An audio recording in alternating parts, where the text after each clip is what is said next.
Halo, Wiktorku! Monolith Films przedstawia. A ta znów pląsa. Przez całe życie marzę o tańcu. Opera paryska. Jeśli dziś uciekniesz ze mną, to już jutro będziesz wywijać w baletkach. Wiktor!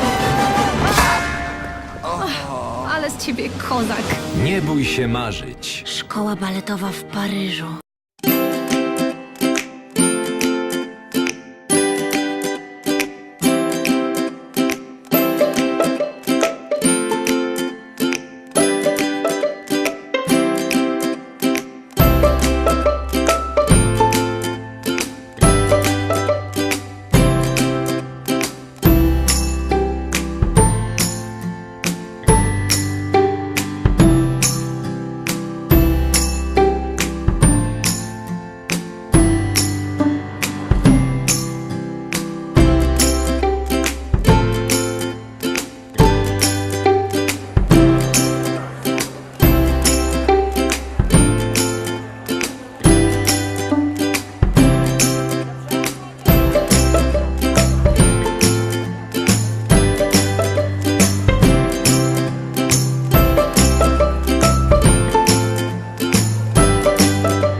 I partnerzy premiery Tutu Princess, Mokate i Lord. Możesz się u mnie zatrzymać, aż się usamodzielnisz. Uwierz w siebie Każda z was ma szansę zatańczyć w moim spektaklu. i zostań gwiazdą. Potrafisz tańczyć? Jasne. Możesz zapracować się na śmierć, a i tak zawsze będziesz nikim. To jak ja mam zdobyć tę rolę? Ty masz coś, o czym ona może tylko marzyć. Pasję.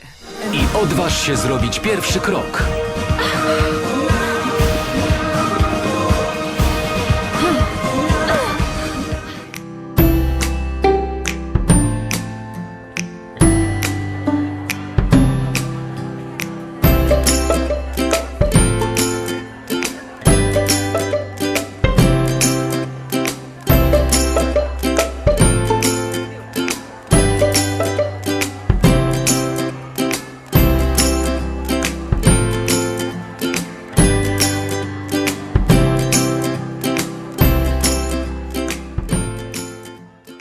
Świat należy do marzycieli. Jesteś gotowa? Balerina.